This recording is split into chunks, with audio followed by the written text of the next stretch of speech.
우리는 지난 시간 예수님께서 38년 된 병자를 고치신 사건으로 인해서 유대 지도자들과 예수님 사이에 일어났던 분쟁에 대해서 우리가 살펴보았습니다. 그 병자를 고치신 날이 안식일이었기 때문에 유대 지도자들은 예수님이 안식일의 규정을 어겼다라고 그렇게 이야기하면서 예수님을 비난했습니다.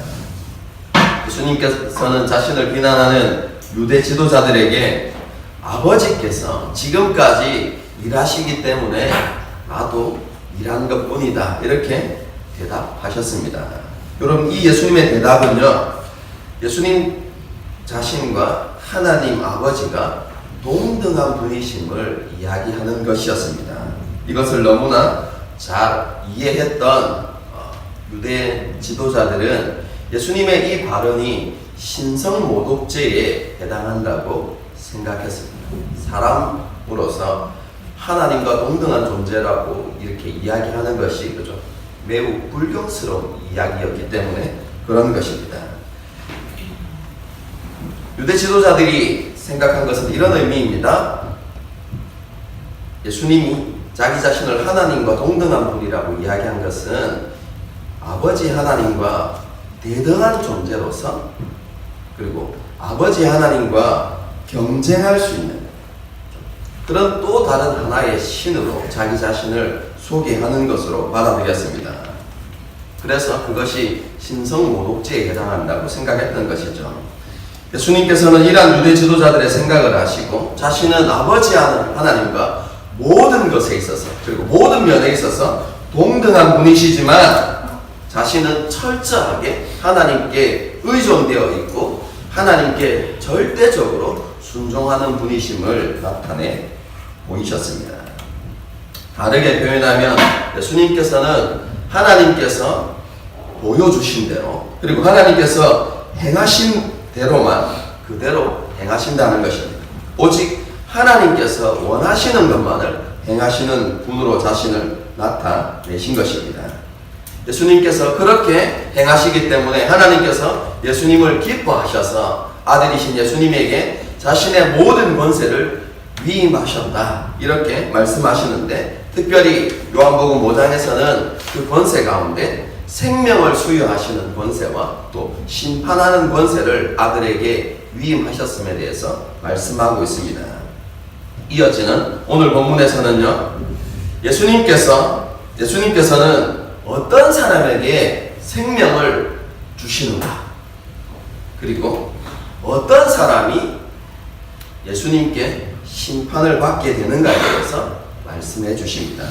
24절을 보시면요, 어떤 사람이 생명을 얻게 되는가에 대해서 언급하시는데, 예수님께서는 자신의 말을 듣는 자, 자신의 말씀을 듣는 자와 자신을 보내신 하나님을 믿는 자가 생명을 얻게 된다고 말씀하십니다. 이 예수님의 말씀은요, 생명을 얻기 위해서는 예수님의 말씀을 들어야 하고 또 하나님을 믿어야, 예수님을 보내신 하나님을 믿어야 한다, 이 두 가지를 이야기하는 것이 아닙니다. 이 두 가지는 서로 다른 것이 아니라 한 가지입니다. 이것을 쉽게 설명하면 이렇습니다.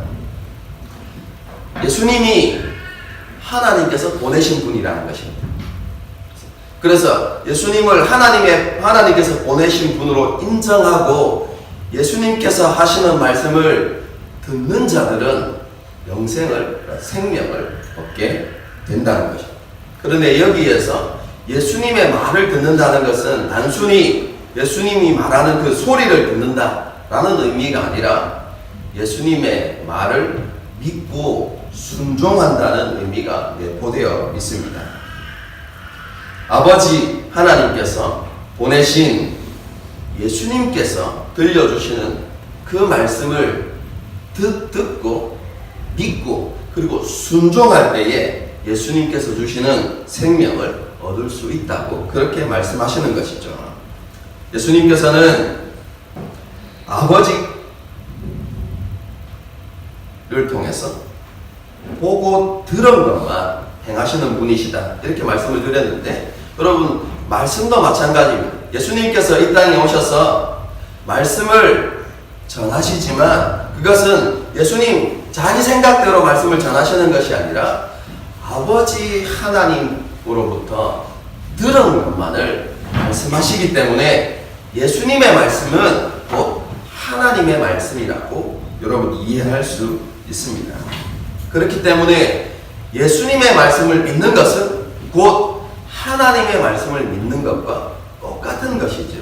쉽게 이야기하면 예수님을 믿는 것이 곧 하나님을 믿는 것과 동일한 것이다. 이렇게 말씀하고 있는 것입니다. 이렇게 예수님의 말씀을 믿고 순종하는 자는 생명을 얻게 되지만 예수님의 말씀을 믿지 않는 자는 심판을 피할 수 없게 된다는 것에 대해서 말씀하고 있습니다. 그런데 예수님의 말씀을 듣고 생명을 얻게 되는 이것이 쉽게 이야기하면 오늘날 우리가 이야기하는 형식으로 이야기하면 예수님을 믿고 구원받는 것이 먼 미래에 일어나는 그런 일들이 아니라 오늘 지금 이 자리에서 일어나는 일이다 라고 이렇게 말씀해 주시는 것입니다. 여러분 특별히 25절의 말씀을 보게 되었으면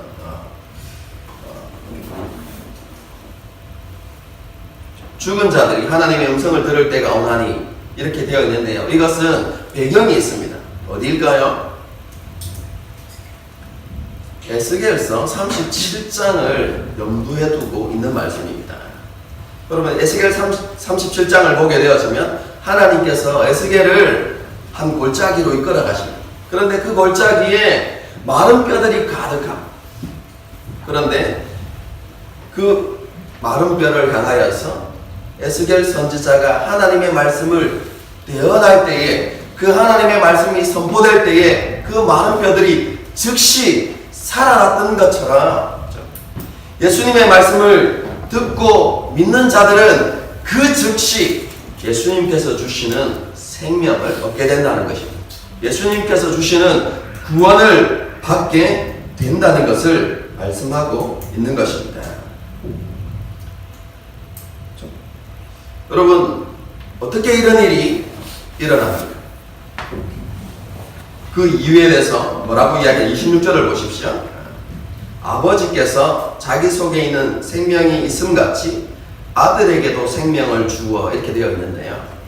왜 예수님의 말씀을 믿는 즉시 그가 구원을 받을 수 있는가? 생명을 받을 수 있는가? 그것은 아버지 하나님께서 아들이신 예수님에게 생명을 주셨기 때문이다. 이렇게 이야기합니다.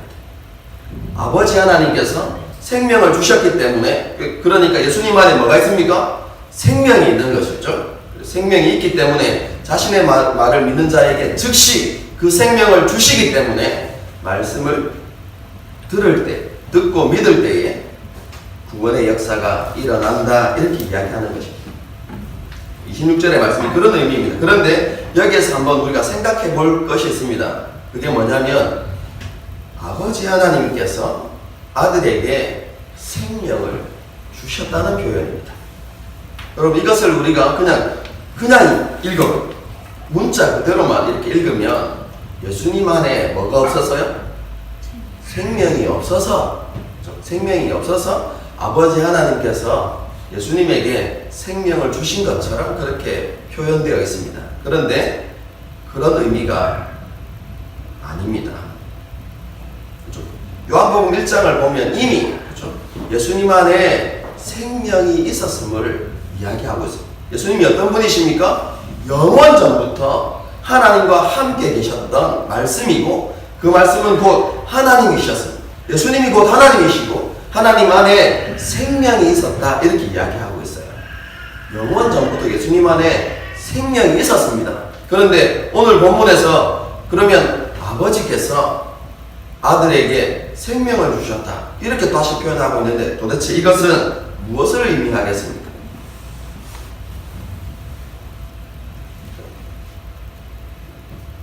어려운 것 같지만 어렵지 않습니다. 이것은 하나님께서 아들에게 생명을 수여하는 권세를 위임하셨다는 의미입니다. 그래서 예수님은 자기가 살리고 싶은 사람을 다 살릴 수 있다는 거죠. 자기의 말씀을, 예수님의 말씀을 듣고 믿는 자를 다 살릴 수 있는 권한이 예수님께 주어졌다라는 것을 이야기하는 것입니다. 이렇게 예수님께 생명을 수여받은 사람은 이 땅에서 하나님의 자녀로서 살아가게 됩니다. 하나님과 깊은 교제를 누리면서 하나님의 은혜와 사랑 가운데서 이 땅을 살아가게 되는 것입니다. 그리고 육신이 죽으면 잠시 잠들어 있다가, 그렇죠? 그럼 성경이 말하는 바입니다. 그럼 죽으면 우리가 바로 하나님 나라로 가는 것이 아니라 성경이 이야기하는 것은 우리의 육신이 죽으면 우리가 잠시 잠들어 있게 됩니다. 우리가 잠들어 있는 곳은 구약에서는 스올 이렇게 이야기하고요, 신약에서는 낙원이라고 이야기합니다. 그렇죠? 한편 강도가 나를 기억해 주십시오 이렇게 이야기할 때 네가 오늘날 나와 함께 낙원에 있으리라 이렇게 되어 있는데요, 그 낙원이 그렇죠? 중간 단계입니다. 예수님께서 다시 오시는 그날까지 죽은 자들이 잠들어 있는 곳을 낙원이라고 이렇게 표현합니다. 그렇죠? 어쨌든 우리의 육신이 죽으면 우리는 그렇죠? 낙원에서 중간 상태에 있게 됩니다. 근데 그 상태가 어떤 상태인지는 우리가 알지 못합니다. 잠들어 있는 상태가 어떤 상태로 있는지 우리는 알지 못하지만 가장 중요한 것은 그 상태가 지금보다는 예수님과 더 가까이 있게 되어지는 그런 상태라는 것만은 압니다. 성경에 그렇게 기록되어 있기 때문에. 어쨌든 우리 육신을 벗어나게 되었으면, 우리가 생명을 얻은 사람들은 육신을 벗어나게 되는 그날에 낙원에서 잠시 잠들어 있게 됩니다. 그리고 주님께서 다시 오시는 그날에 하늘에서 나팔 소리가 울려 퍼질 때 다시 부활 생명을 얻고 하나님 나라에서 영생 복락을 누리며 살아가게 될 것입니다. 여러분, 이것을 이야기하는 것이 28절부터 29절 전반절까지입니다. 그런데 그렇게 부활 생명을 얻는 사람들을 뭐라고 표현하고 있냐면, 선한 일을 행한 자는 생명의 부활로 나온다 이렇게 되어 있습니다. 선한 일을 행하는 게 뭘까요?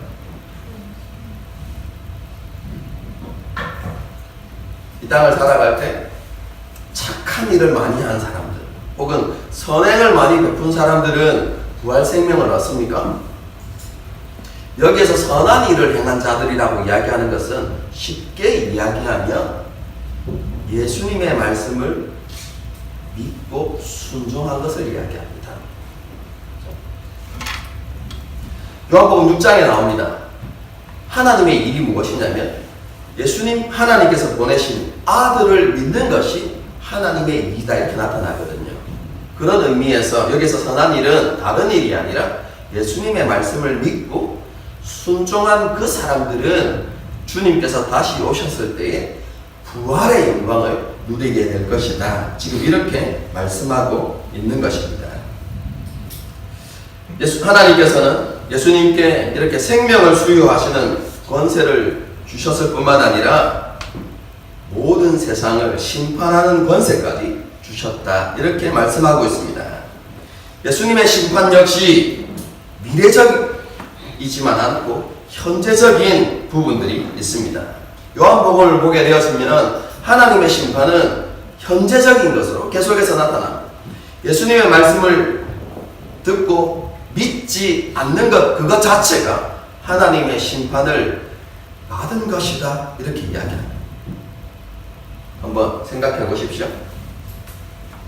예수님의 말씀을 믿지 않는 것, 여러분 그것이 어떻게 하나님의 심판을 받은 것이 되죠?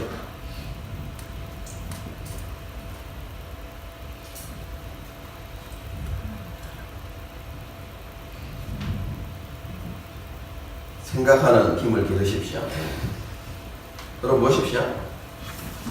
예수님의 말씀을 믿지 않는 것, 그것은 곧 영적으로 죽어 있는 것입니까? 살아 있는 것입니까? 여러분, 예수님의 말씀을 믿지 않는다는 것은 영적으로 죽어 있는 것입니다. 여러분, 영적으로 죽어 있는 것은 이미 하나님의 심판이 임한 것입니다. 그 하나님의 심판은 어디에 기록되어져 있습니까? 창세기 3장에 선악을 알게 하는 나무의 실과를 먹는 날에는 어떻게 해요? 네가 정령 죽으리라. 하나님의 심판이 그때에 임할 것이다 라고 얘기했어요. 여러분, 그래서 영적으로 죽은 상태는요, 하나님의 심판이 임한 상태입니다. 그리고 그 하나님의 심판이 이제 마지막 때에 최후 심판으로 확정되게 되는 것이죠.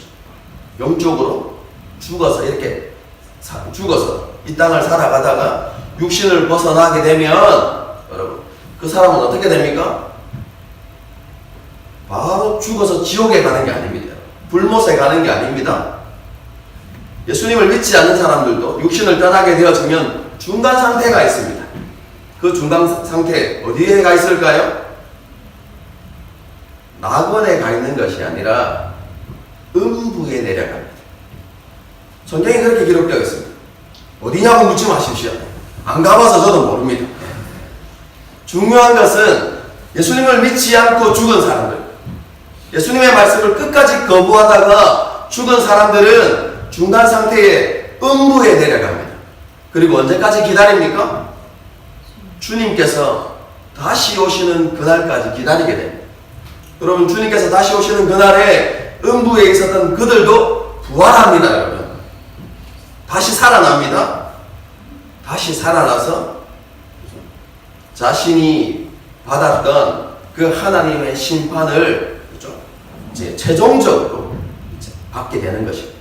그게 무엇입니까? 하나님의 긍휼과 사랑이 없는, 하나님의 자비가 없는 그곳에서 하나님의 진노 가운데서 영원히 고통받으면서 살아가는 것, 여러분, 그것이 예수님의 말씀을 끝까지 거절한 사람들이 받게 되어지는 최후 심판을 이야기하는 것입니다. 그런데 그 심판이 언제부터 시작되었습니까?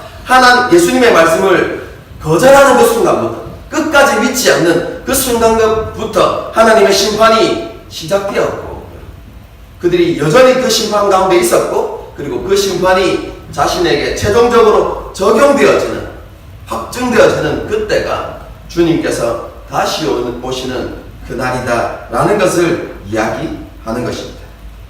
그런데 이렇게 하나님의 심판을 받게 되는 사람들이 어떤 사람들입니까? 29절을 보게 되어지면 악한 일을 행한 자, 이렇게 이야기합니다. 악한 일을 행한 사람은 어떤 사람일까요? 이 땅에서 많은 범죄를 저지른 사람, 그죠? 하루에 10가지씩 거짓말하고 사기치고 사람을 죽이고 이런 사람일까요? 그죠? 선한 일과 반대되는 반대의 의미입니다. 예수님께서 하나님의 뜻을 가르쳐 주셨음에도 불구하고, 하나님께서 보여주신 구원의 길을 말씀해 주셨음에도 불구하고 끝까지 그것을 거절하고 믿지 않는 자들이 악을 행한 자들입니다. 그래서 요한복음에서 이렇게 이야기합니다. 이들은 자신의 행위가 악함으로 빛보다 어두움을 더 사랑했다는 것입니다. 빛 대신 예수님께 나아오지 않았다, 그 말씀을 듣지 않았다, 순종하지 않았다, 이렇게 이야기하는 것이죠. 그렇게 하나님의 말씀을 거절한 사람들은 하나님의 심판을 피할 수 없게 된다, 이렇게 말씀하고 있는 것입니다. 하나님께서 이렇게 예수님께 심판의 권세를 주신 이유가 무엇일까요? 이 이유를 27절에서 이야기합니다. 잘 보십시오. 또 인자됨으로 말미암아 심판하는 권세를 주셨습니다. 예수님이 인자가 되셨기 때문에 심판하는 권세를 예수님에게 주셨다는 것입니다. 이게 오늘 이제 설교의 가장 중요한 키포인트입니다. 인자가 되셨다라는 말이 무엇을 의미할까요? 이거 하면 여러분이 딱 떠오르는 말씀이 있죠. 요한복음 1장 14절 말씀이 육신이 되어 우리 가운데 거하시니 하나님이신 그분이 육신을 입고 이 땅에 오셨다. 우리는 이렇게 이해하기 쉽습니다. 사람의 아들이 되셨다. 이렇게 이해하기 쉽습니다. 그런데 여기에서 예수님께서 인자가 되셨다는 말은 그런 의미가 아닙니다. 여러분이 이 인자를 더 정확하게 표현하면 그 사람의 아들입니다. 그 사람의 아들이 되었기 때문에 심판하는 권세를 주셨다는 것이죠. 그러면 그 사람의 아들, 그 사람이 누구죠? 맞춰보십시오. 예수님의 아버지가 누구죠? 요셉인가요? 여기서 말하는 그 사람이라는 것은 특정 인물을 이야기하는 것이 아니고 그 사람의 아들은 다니엘서 7장에 나오는 표현입니다. 그럼 다니엘서 7장을 보게 되어지면 인자 같은 이가 이렇게 되어 있거든요. 그 사람의 아들이라는 뜻입니다. 그 사람의 아들이라는 분이 나타나는데 그분이 어떤 분이냐면 마지막 때에 하나님의 나라의 모든 통치권과 하나님의 권세를 위임받아서 하나님의 백성을 창조하고 그리고 그 창조되어진 하나님의 백성을 하나님의 영광에 참여하도록 하시는 분이 바로 그 사람의 아들입니다. 다시 설명을 드릴게요. 중요하니까. 그 사람의 아들이라는 것은 마지막 때에, 종말 때에 등장하시는 분이신데, 나타나시는 분이신데, 마지막 때에 하나님의 나라의 통치권과 하나님의 모든 권세를 위임받아서 새로운 하나님의 백성을 창조하고 그 하나님의 백성을 하나님의 나라와 하나님의 영광에 참여시키는 일을 하시는 분이 바로 그 사람의 아들입니다. 그게 다니엘 7장에 나오는 내용입니다. 그런데 여기에서 예수님이 바로 내가 다니엘서 7장에 나오는 바로 그 사람의 아들이다라고 이야기하시는 거죠. 마지막 때에 와서 하나님의 백성을 창조하고 그리고 그 하나님의 백성을 하나님의 나라와 하나님의 영광에 참여시키는 분으로 자신이 왔다는 것입니다. 그렇기 때문에 하나님께서 자신에게 모든 권세를 위임해 주셨다는 것이죠. 하나님 나라의 통치권을 부여하셨다는 것입니다. 그 권세와 통치권 안에 뭐가 있습니까? 심판하는 권세도 함께 포함되어져 있다는 것이죠.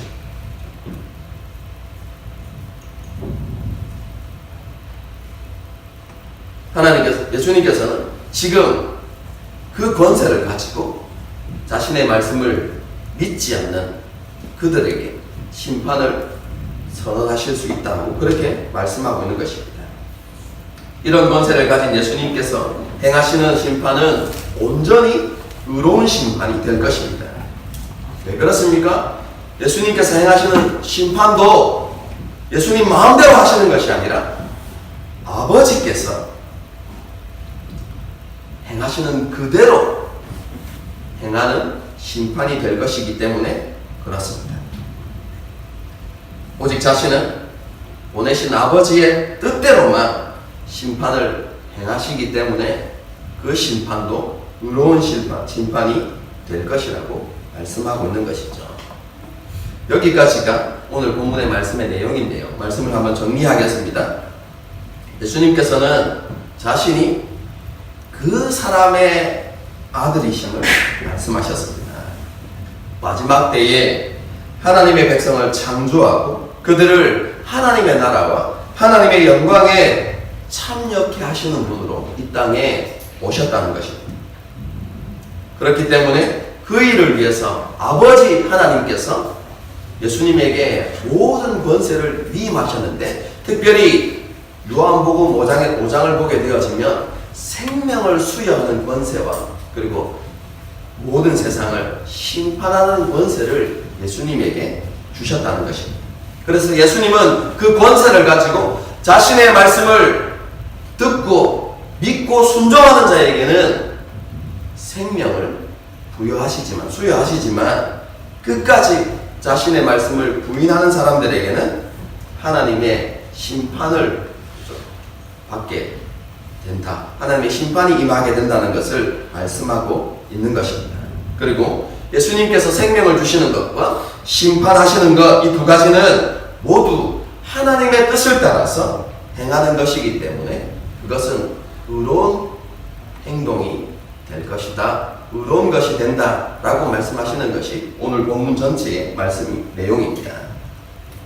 오늘 본문을 통해서 우리는 예수님께서 그 사람의 아들이심을 기억하고 살아가야 마지막 때에 아버지 하나님으로부터 모든 권세와 통치권을 위임받은 절대 주권자이심을, 이 세상에 존재하는 모든 것에 생사여탈권을 가지신 하나님이심을 우리는 기억하면서 살아가야 할 것입니다. 요즘 참 우리에게 위로가 되고 힘이 되는 CCM들이 굉장히 많은 것 같아요. 예수 늘 함께 하시네. 그리고 예수 내 곁에 계시고, 예수 좋은 내 친구. 이런 가사들을 가진 많은 CCM들이 있는 것 같습니다. 물론 여러분, 이러한 가사들이 예수님과 우리 사이에 친밀감을 표현하기 위한 그런 노래라는 것을 이해는 합니다. 그리고 그것도 사실입니다. 하지만 우리가 그런 CCM들을 부르면서 우리 안에 예수님을 경외하는 마음, 그런 마음들이 식어져가는 것, 사라져가는 것은 아닌가 라는 염려를 해볼 때가 참 많이 있습니다. 우리가 정말로 예수님을 생각할 때 그분이 절대 주권자이시고 생사여탈권을 가지신 하나님, 그럼 죄인은 절대로 가까이 할 수 없는 거룩하신 분이라는 사실에 대해서 얼마만큼 우리가 인식하고 그분을 생각하고 그분의 이름을 부르면서 살아가고 있는지 우리 자신들을 한번 되돌아보아야 할 것입니다. 우리 마음 가운데 정말로 주님을 경외하는 마음들이 희미해져 가는 것 같습니다.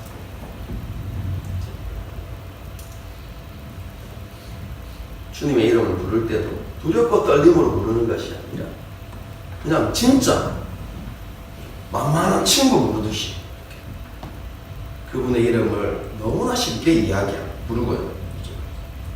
그분 앞에서 그분이 불꽃 같은 눈으로 우리의 삶을 보고 계신데 죄 짓는 것을 두려워하지 않아요. 지금 한국 교회에 일어나고 있는 사태를 보시면 그리스도인들이 아니라 세상이 잘못했다고 이야기하는 거예요. 세상 사람들이 보기에도 잘못된 것이라고 지적하고 비난하는데도 불구하고 여전히 자신의 잘못을 인정하지 않는 그런 교회의 모습을 보게 됩니다. 하나님을 두려워하지 않는 것이죠. 여러분, 그뿐만 아니라 오늘 본문과 여러분 연관시켜서 말씀을 드려보면요, 여러분 하나님의 말씀을 어떻게 듣고 그 말씀 앞에 어떻게 반응하느냐가 여러분 우리의 구원과 심판을 좌지우지하는 것입니다. 결정하는 것인데, 우리가 하나님의 말씀을 대할 때에 정말로 두렵고 떨리는 마음으로 하나님의 말씀을 대하고 그 말씀을 받는가 하는 것입니다. 오늘날 자기가 좋아하는 말씀만을 듣기를 원하고 자신의 길을 즐겁게 하는 말씀에만 귀를 기울이려고 하고 성경에 우리 마음 가운데 갈등을 일으키고 우리 안에 회개를 불러일으키는 그런 말씀들은 부담스러워하고 위로하고 격려하고 힘이 되는 말씀들만을 골라가지고 그렇게 자기 자신에게 적용하는 그런 일들이 여러분 그리스도인의 모습 가운데 비일비재하게 일어나는 일들이 아닙니까? 하나님의 말씀을 두려워하지 않는 것입니다. 이러한 모든 것들이 우리 안에 정말로 주님을 경외하는 마음이 희미해져 가고 있다는 사실을 보여주는 증거들이라고 말할 수 있겠습니다. 우리는 분명히 알아야만 합니다. 주님께서 우리를 가까이 하시고 우리를 불쌍히 여기시고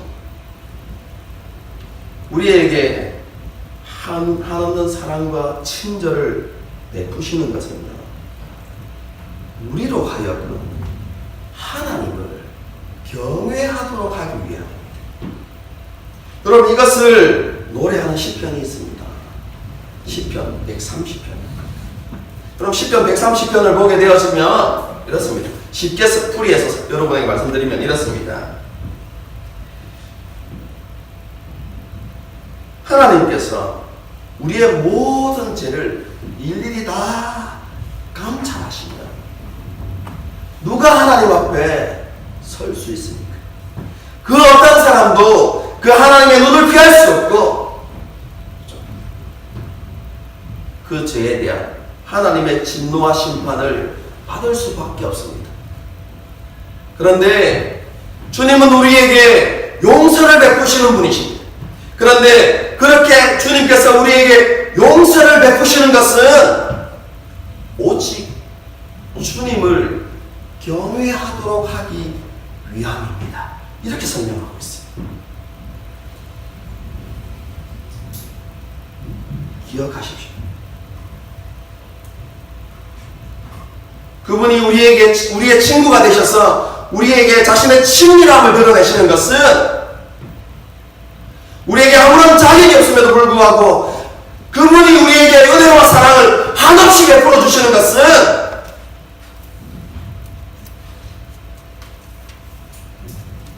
우리에게 방종의 상을 만들어내기 위한 것이 아니라 우리로 하여금 그분을 경외하게 하고 우리의 삶이 그분 앞에서 거룩하고 구별되어진 삶이 되도록 하기 위하였어요. 우리가 하나님 앞에 행할 때 두렵고 떨림으로 행하도록 하기 위해서 하나님께서 우리에게 그러한 일들을 행하신다는 사실을 우리가 절대 잊어서는 안 되는 것입니다.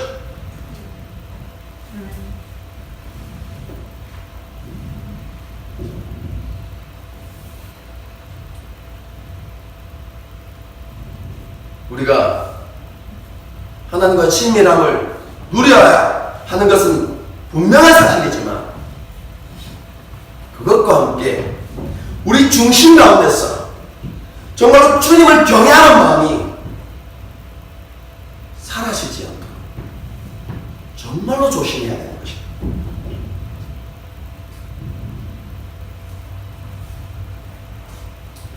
우리 안에 이러한 신앙이 회복되도록 하나님 앞에 기도하고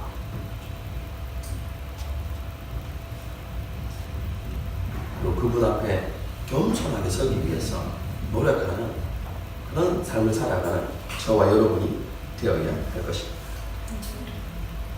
마지막 때에 그 사람의 아들로 오신 예수님께서 우리에게 그것을 요구하시고 뿐만 아니라 예수님께서 행하시고자 하는 일들이 있는데요.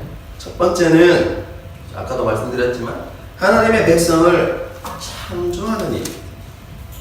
예수님께서는 그 하나님의 백성을 창조하기 위해서 자신의 모든 것을 내어주셨지 않습니까? 십자가 위에서 자신의 생명을 주시기까지 모든 것을 다 내어주셨습니다. 이것을 의미합니다. 새로운 백성을 창조하는 것이 예수님의 유일하고도 간절한 소망이고 예수님의 비전이라는 것을 우리에게 가르쳐 주시는 것입니다. 그러므로 예수님을 따르기로 예수님의 말씀을 믿었고 예수님의 말씀에 순종하기로 결단한 우리들은 그 예수님의 비전을 나의 비전으로 삼고 우리가 이 땅을 살아가야 하는 것입니다. 지난 주일날도 설교를 했지만 아직까지 하나님을 알지 못하는 사람들, 그리고 예수님을 믿지 않는 사람들에게 하나님의 복음을 전해서 그들을 하나님의 백성의 자리로, 하나님의 나라로 그렇게 인도하는 그 일이 우리에게 주어진 사명임을 잊지 말고 살아가야 합니다. 그것뿐만 아니라 주님께서는 자기 백성, 하나님 자신의 생명을 주셔서 창조하신 자기 백성이 하나님 보시기에 합당하고 온전케 되기를 원하십니다. 그걸 다르게 표현하면 이 땅에 존재하는 교회가 하나님 보시기에 합당한 교회, 하나님께서 기뻐하시는 교회의 본질의 모습을 회복하기를 원하시는 것이죠.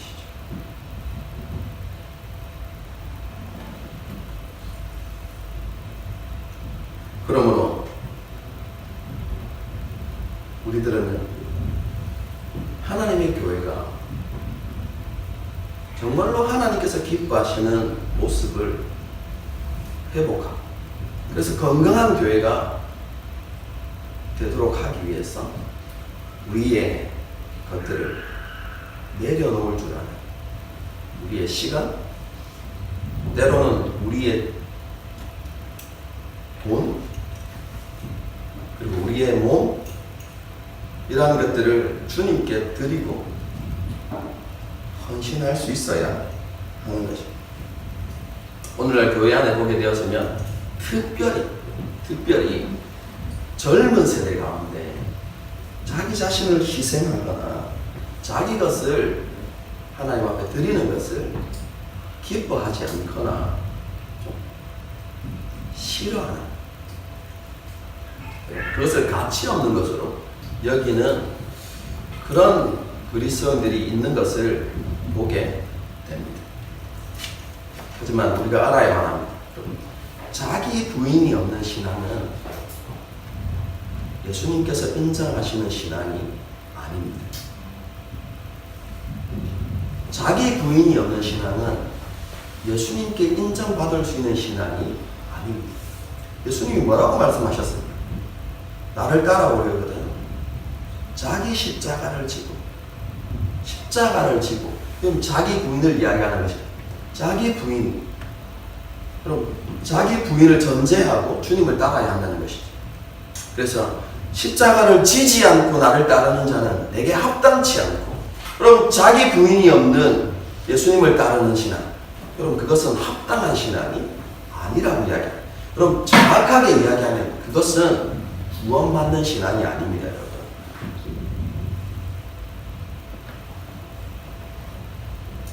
주님을 위해서 자신의 것을 기꺼이 드리는 삶을 살아가는 저와 여러분이 되어야 할 것입니다. 이렇게 생각하지 마십시오. 내 형편이 좀 나아지고 내 상황이 조금 나아지면 나중에 큰 것을 하나님께 드리겠습니다. 여러분, 그런 생각을 가진 사람은 주님 오실 때까지 못합니다. 어떤 사람이 큰 것을 주님께 드릴 수 있는가? 그것은 지금, 오늘 지극히 작은 것을 하나님 앞에 기꺼이 드릴 수 있는 그 사람이 큰 것도 하나님께 드릴 수 있는 사람이 되는 것입니다. 지극히 작은 것에 충성된 자가 큰 것에도 충성된 자가 된다는 게 주님의 말씀인 것입니다. 상황이나 환경을 핑계하는 것이 아니라 지금 내가 처한 상황 가운데서 내가 하나님께 드릴 수 있는 것이 무엇인가를 생각해보고 그것을 기쁨으로 드리는 훈련이 되어져야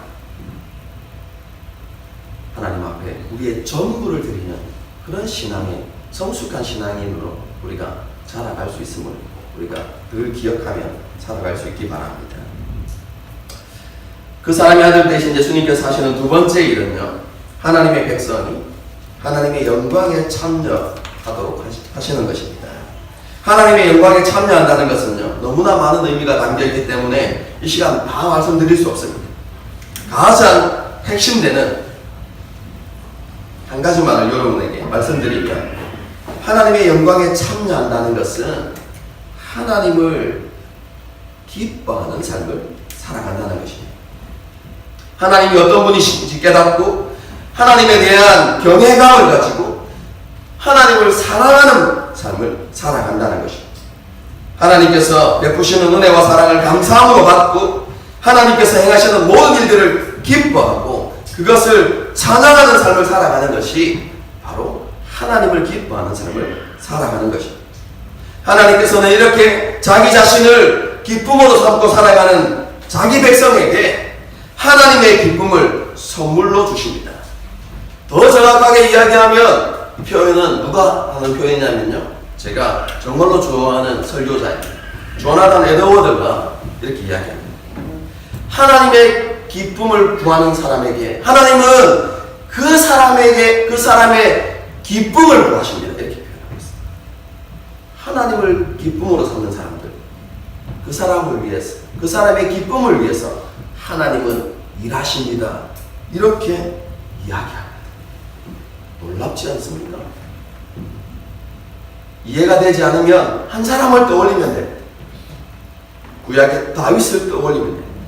여러분, 다윗은 하나님을 기뻐하는 사람이었어요. 여러분, 그의 시편을 보십시오. 그가 노래하는 것이 무엇입니까? 하나님을 노래하는데 하나님을 기뻐하는, 여러분, 하나님을 기뻐하는 그 마음이 그의 노래 속에 담겨져 있어요. 하나님을 기쁨으로 살았던 다윗을 하나님께서 어떻게 하셨습니까? 그는 내 마음에 합한 사람이라 라고 그렇게 말씀하셨고 일평생 그와 함께 하셨죠. 그럼 다윗의 노래 가운데 이렇게 이야기합니다. 그가 항상 내 우편에 계심으로 내 삶은 노동하지 않습니다. 이렇게 이야기합니다.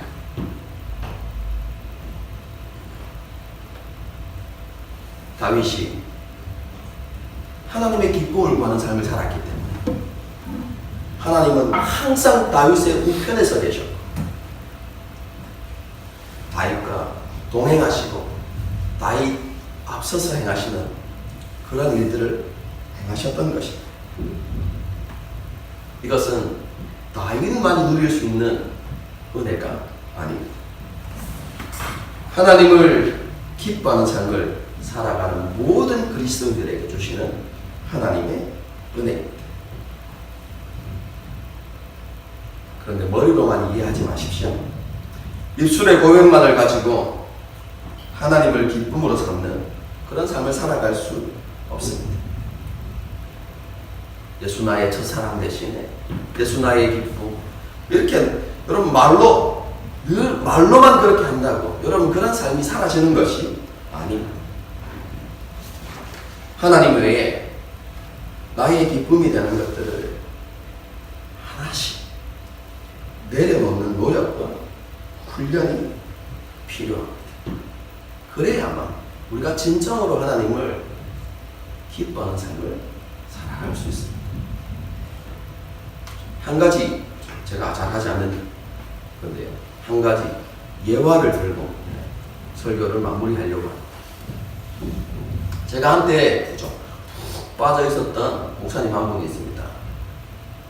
맥스 루케이도라는 목사님이십니다. 예수님처럼 혹은 예수가 선택한 십자가 3장 16절 뭐 이런 주옥 같은 책을 이렇게 쓰신 분인데요. 그 책에 보면 이런 내용이 담겨져 있습니다. 딸이 어릴 때 뭘 좋아했냐면 장난감 진주 목걸이. 장난감 진주 목걸이를 너무 좋아했다.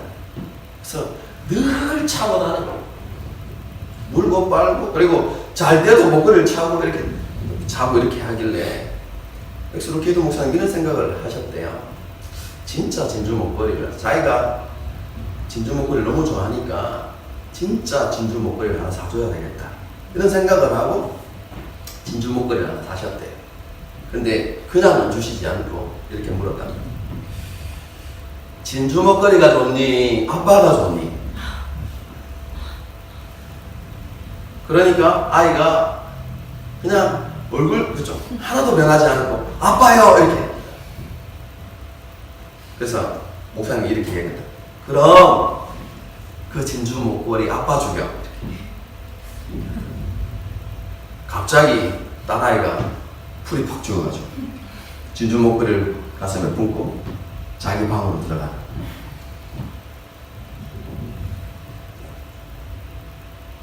그런데 그 다음날 아침에 이 아이가 아침 일찍 아마 밤을 샜는지도 모르겠어. 고민하면서 이 진주 목걸이를 아빠를 줘야 되나 말아야 되나 고민했는지 모르겠어. 이 진주 목걸이를 들고 아빠 방에 찾아와. 그리고 여전히 내키진 않지만 그죠? 아빠 라고 그죠? 진주 목걸이를 내밀었다는 것이죠.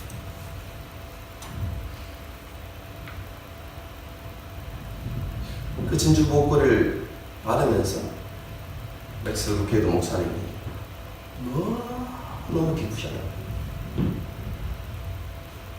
여러분 아무것도 모르는 어린아이에게 여러분 맥스 루케이도 목사님이 그 순간 진주 목걸이를 주면서 진짜 진주 목걸이를 주면서 아까워했을까요?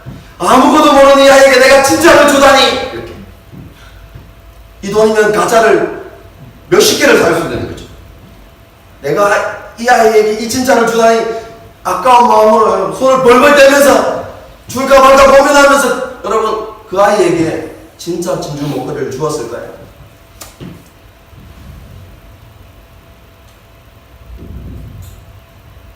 아무것도 아닌 정말 값어치는 없지만 그 가짜 목걸이를 아빠에게 주었을 때 아빠는 한량없는 기쁨으로 진짜 목걸이를 딸에게 줄 수 있었던 것입니다.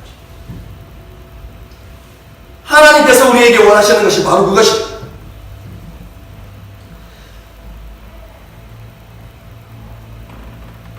우리를 기쁘게 하는 가짜 기쁨들 말고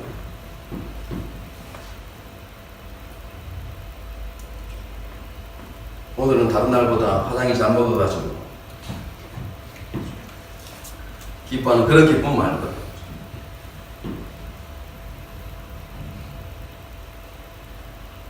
그토록 갖고 싶은 무언가를 가지게 되어서 기쁜 그 기쁨 말고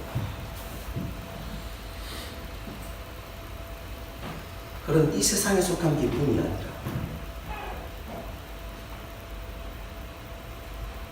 내가 사랑하는 것들을 내려놓고 하나님께 드릴 때 하나님은 진짜 기쁨, 하늘에 속한 기쁨을 우리에게 기꺼이 주시는 것입니다. 자기 아들까지 내어주시니까 다른 것들을 우리에게 선물로 주시지 않으시겠습니다.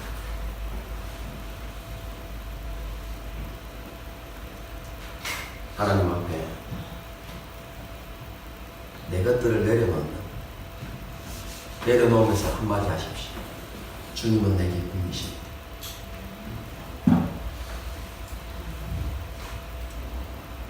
쉬운 일이 아니니까 한꺼번에 다 하려고 하지 마시고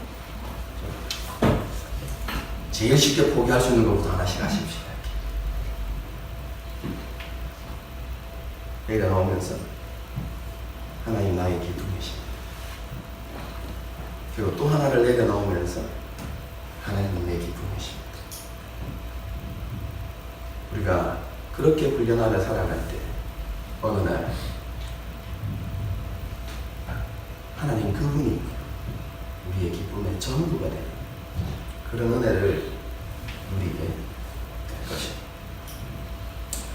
이런 축복된 다윗의 삶을 살아가는 저와 여러분이 될 수 있기를 주님의 이름으로 축복합니다.